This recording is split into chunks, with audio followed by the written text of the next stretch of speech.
Hello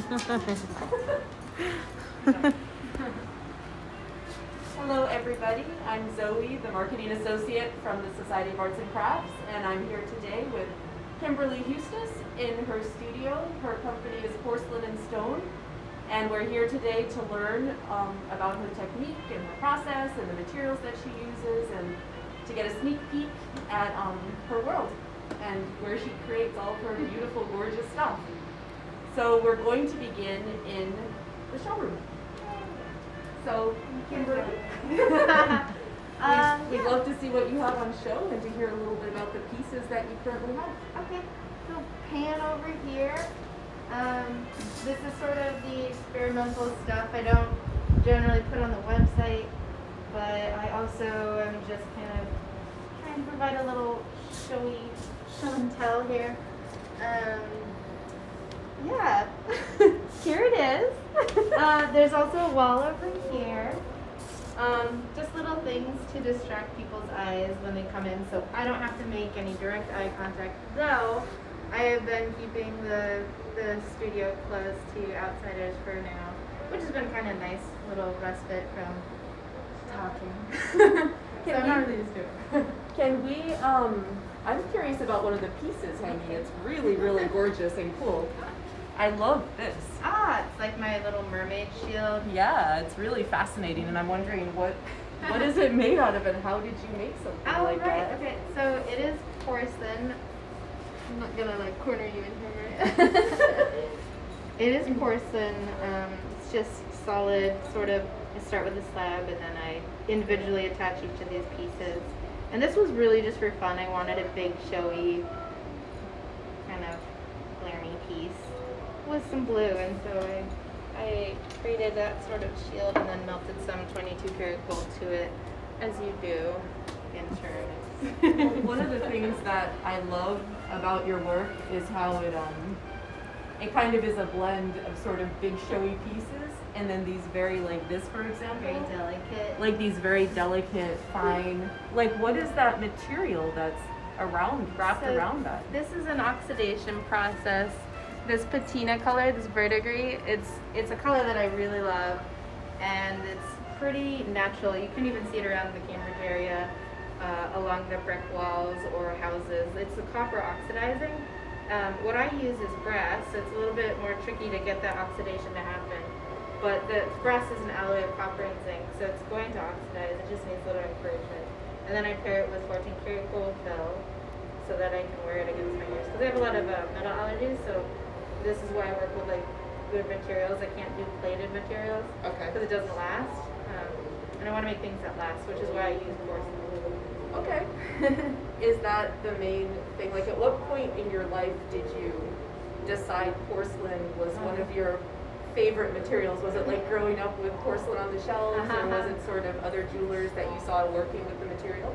I never saw any jewelers working with material. It's one of the reasons why I chose it, because I wasn't seeing people treating it in a way that I thought would really elevate the material.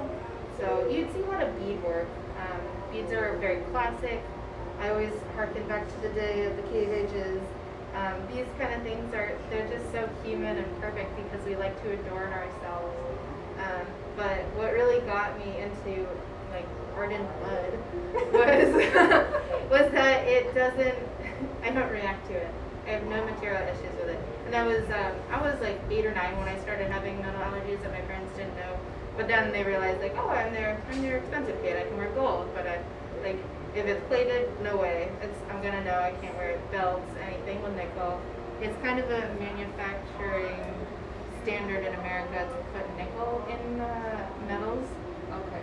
It's not really good for your skin, and eventually everybody develops sort of an exposure level to it, and you get rashes, things that are unpleasant. So I didn't really want that. I wanted to have something that made you feel beautiful. That's hard enough, so just something a little Not covered in full rashes all the time. No. So for this piece, for example, Yeah. is this porcelain solely these loops, or Yes. is there a metal ring inside of that? No metal ring, solid Okay. porcelain. Porcelain can be extremely strong. It is now in today's kind of current life expectancy. It's used in a lot of commercial projects, bathtubs, sinks, toilets. It's very common, it's very durable, so that's why you see it. I think a lot of people forget that it's so common. But back in the day, it was quite the white gold of the world. It was highly sought after, very expensive. People lost their lives for it. So it's got a really incredible history. Nice. Yeah. And do you feel like you prefer, when it comes to working with metal, gold?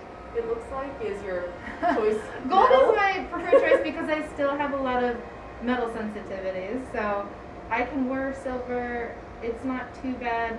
I do have some sensitivities to copper as well. Mostly it's a pretty rare occurrence. That's not really common. So even gold is alloyed with copper. 14 karat is going to be like 50-55% gold, and then the rest is a combination of copper and zinc. And then you go to 18 karat, it's going to be like 65% gold melted in, and then additionally you add it. So when you're getting these color tones, it's a constant of the gold carat in addition to anything that might make it more yellow, which is going to be the gold part. Or if you want to make white gold, it's going to be more the whiter metals. I That see. could be a few things. Very cool. So can you give us an example of these pieces? Like, what is your favorite piece that you worked with a stone and not with the porcelain? Ooh. I really am attracted to these two stones here, like rutilated quartz. I can bring it down. So there's this one. And it's fun because it's got these shoots of rutile going through the quartz material. It looks like gold. So that's kind of the fun piece about it. And then there's rainbow moonstone here, It's gorgeous. which is actually a labradorite stone, and not related to the moonstone of moonstone lore. That's gorgeous. Oh my god. But it's just, yeah, it's so fun because of the rainbow flashing that occurs inside of it. Yeah, it's beautiful. So those are really fun to do. And I feel like maybe my eyes are deceiving me, but you're here to tell us. I feel like when I look at like these pieces, Yeah. there's a lot of feeling of the ocean. Yes, that's true. Is that is that like a theme or a look It's or somewhat aesthetic you're drawn to? something that I have been drawn to since I was a kid. I grew up in Vermont, Okay. by the lake, so being near a water coastal area is something I just gravitate to. I think that's a normal human thing to do. But because we're in Boston, that was always the dream city I wanted to be in. It is an actual ocean that's near us. Yeah, And I it's know. really exciting and scary, and there's a lot of things under there that we still don't know. And so I really do admire a coastal sort of living life. So I do try to draw from textures that I see, colors, and just learning about it. And you have kind of like rustic sandy look. Like even these remind me of those balls or whatever they are that you see hanging off. Buoys. Oh god, yeah, these are an old experiment from 2013 I used to have a studio in Somerville, and then I thought, oh, we could put planters in them. But yeah, mostly they're just my wall decor now. Yeah, I love them. They look a little bit like the middle of like a Pokemon ball. Yes, oh, totally. I've heard that before. They're great for swinging around. Can you talk to us a little bit about what's going on currently right here? Because these are stunning. I'm not sure if we can. Yeah, I don't want to touch them and break them at all. they're breakable, but that's totally okay. I made it so I can make it again. Something this Or like these are too. thin, how thin these are. Well, this one's kind of chunky, but like how thin these are, they are a little more delicate. But that's designed with the intent to just have them sit as like a wall sort of thing. Really, I made these as a experiment for the Art in Bloom show that I was part of I see. in years past. So a sort of floral thing, and now I'm kind Is of that at the museum? Yes, At the yes, museum, that's right. yeah. Now I'm trying to figure out how to transition a little something to relate to sort of the work of Van Gogh with his brush strokes. see what I can do with that. Probably not going to be literal, probably not going to be flowers. But yeah, over here They're is stunning. Can I hold one up to the camera? Gosh, which one could you hold up though? You want this one? Whichever one. Yeah. Is that okay? Yes. So how long would it take for you to make this? It depends. I have a very specific process that I do, and it starts with individually carving and texturing the petal itself. So that's just the petal, and it's just multiple carvings over and over. I'll do it wet and then dry. Mostly I do it dry because I can control it better. I used to rock carve, so I've carved marble and limestone. I didn't actually carve any substone, but marble is the main one I've carved, as well as limestone. But I found that that's really helpful for how I approach the pieces that I'm carving. It helps me to understand how I might do it, and then if I need to do texture and capture it and mold it, because I do wholesale, I need to make a design that I can love but also hopefully repeat so nobody is disappointed. And that's sort of half the battle. I really love production art. I think that's probably not well understood, or people don't know about it, but I really liken it to the old days of ancient masters who are good at their craft and can do repeatable design. So something like the cups, like I'm okay at cup making, I'd say. It's not something that I do enough of because I focus mainly in jewelry, but the cups that I am proud of are like making a cup where the lid, I love it, actually fits. And I don't have any here, but the one reason I'm so proud of this cup is it fits a Yeti lid, which can be inserted, and you can close it and open, and I loved it so much, but I don't have that here because I use it at home. Yeah. Sorry. Awesome. Can we go back to the petals for just 1 second? Because clearly I'm obsessed. Yeah. What's the black petal? It's a black porcelain, so Okay. you can stain porcelain as well. So that one I've just stained with a mason stain. So you do all the carving, all the creation, then you fire Then I it like fire. this? Yes. And where are there kilns in your studio? Like what equipment do you have in your studio? So I don't have any of my fun kind of spacey taking up equipment here. It's at my Alston studio, which I moved into last June. So I've got about 4 kilns there that I fire up. The biggest one handles the dishware, the cups and vesselwork. And then I've got smaller kilns. Some people call them test kilns. I just call it a jewelry kiln because it's just the perfect size. Yeah. And they're great for testing out like test tiles, things like that.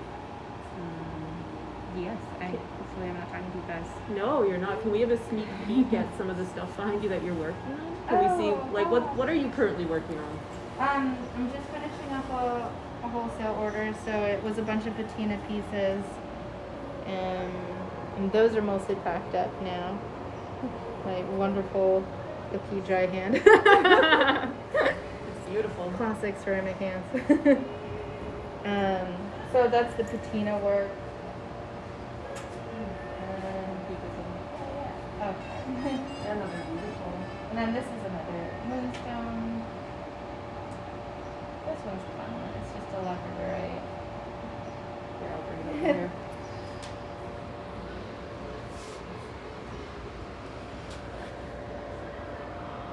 I don't know if it's flashing. It is flashing. So can we see some of the equipment that you do have? Can we hear a little bit about your process and see some of the equipment that you do have in here? So if you go to the back just a little bit. This is somewhere where Genevieve's another person who works with me. She helps do a lot of the patina work. She's gotten really good at it.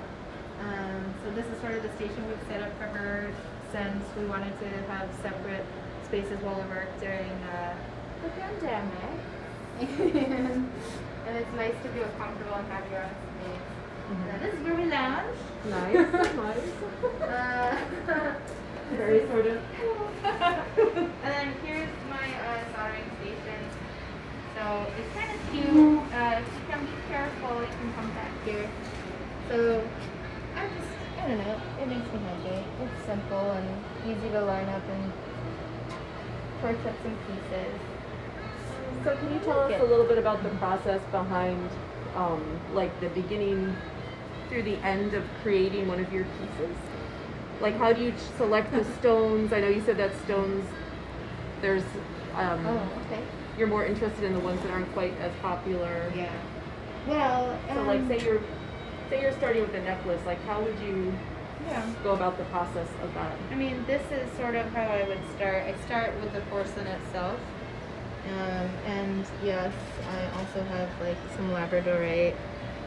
So different stones, different things. I do really like labradorite, but while I have a bunch, I just, people like the porcelain a bit more. I know, real pretty. It's like, I stare at it every day, I'm like, so pretty. Anyway, porcelain. I think it's super pretty.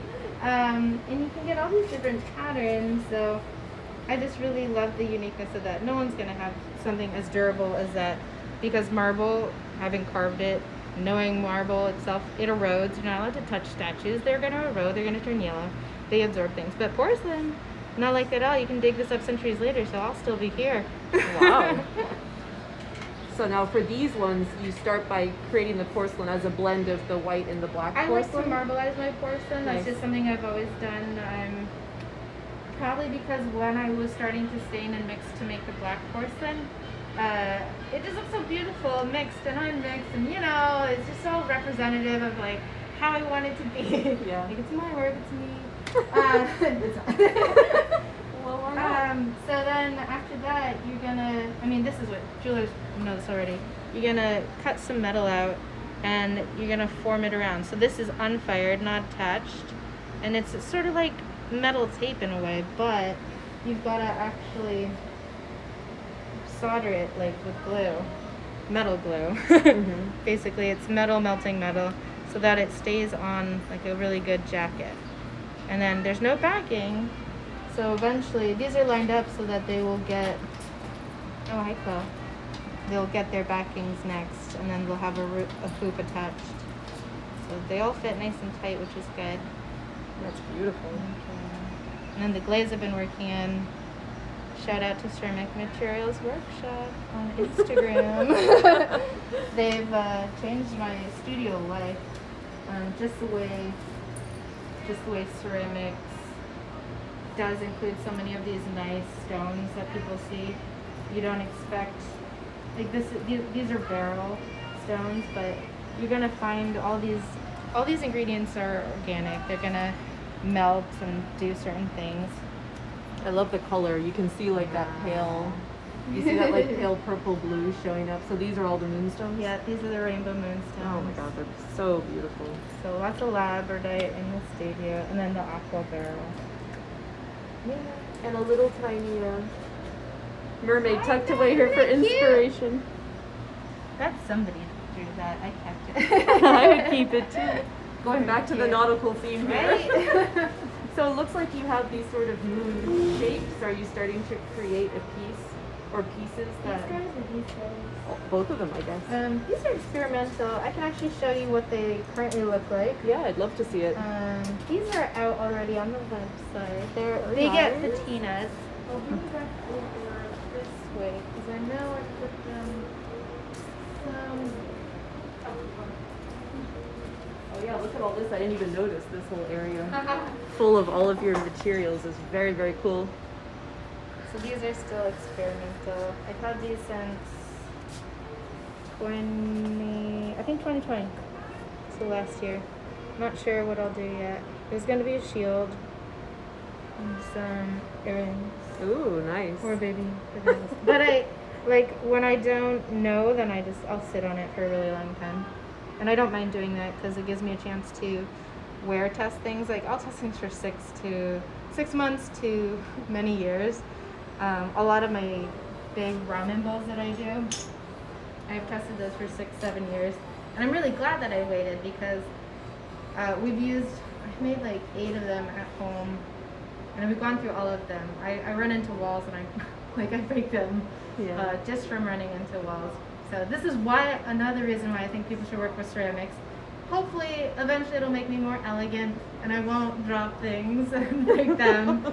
I'm allowed to wash the dishes, but not the wine glasses. Down to one now. Oh no.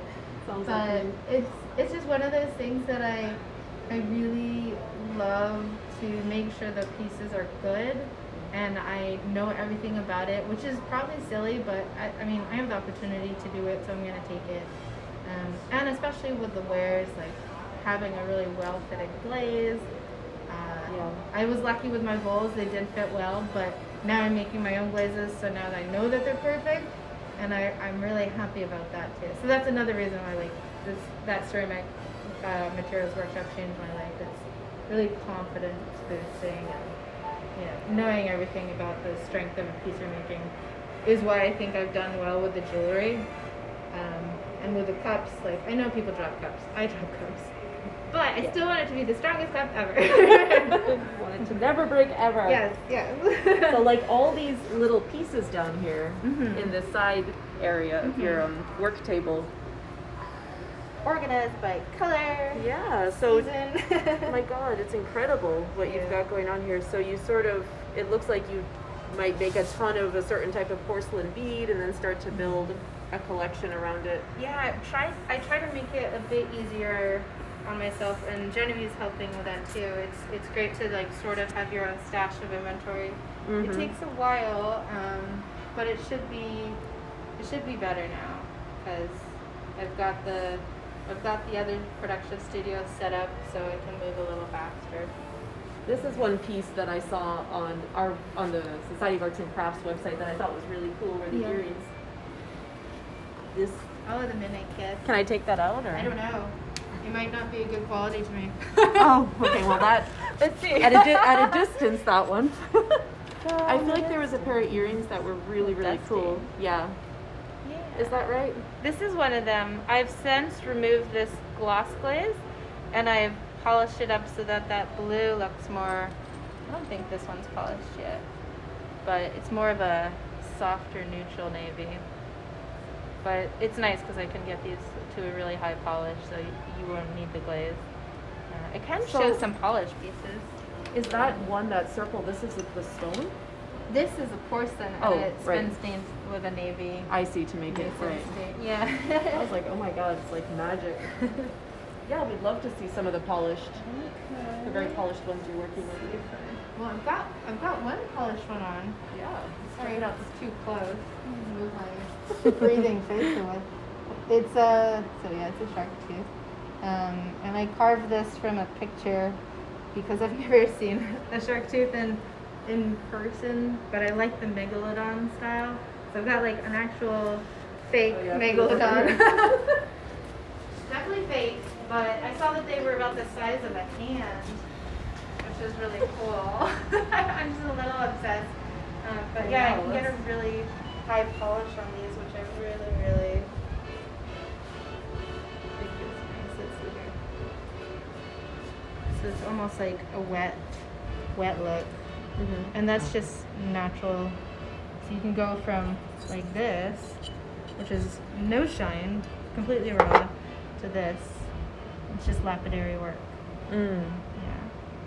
With a little bit of texture. Oh yes, you got it. it. The gum line where it's at. Oh, look at you. All the bones it crushed.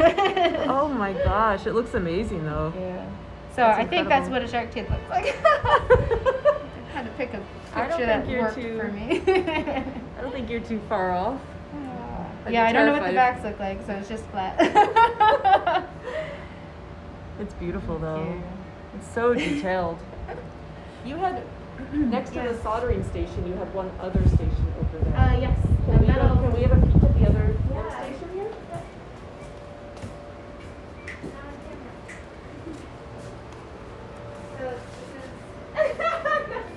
What's your dog's name again? This is Chloe. She's not licking her butt. Don't look. This is Chloe. Who we love, so cutie. She makes it really easy to photograph. can. Anytime you whip out the camera, she'll just move and I look know. away. Or she'll go right up to you. You needed me. You required my so this is the metal forming station. I do the cup forming here. Here as well is a great tool. A lot of these tools have made my wrist life much easier. Because when you do repetitive work, it is pretty hard. So you got to be responsible with the tools you're going to choose. And so the bench shear cutter was a huge transition from just hand sawing or using metal shears to cut. Much easier for me to actually create work and not have to stop and discontinue. So health of your tools, which are your hands, is most important. So that's why I like these tools a lot. Yes, questions? Just wondering. Mm-hmm. So those porcelain pieces, what are those for? I gotta bring you back out this way then, because these aren't finished. Okay, so that's going to be part of jewelry? No. A lot of people actually...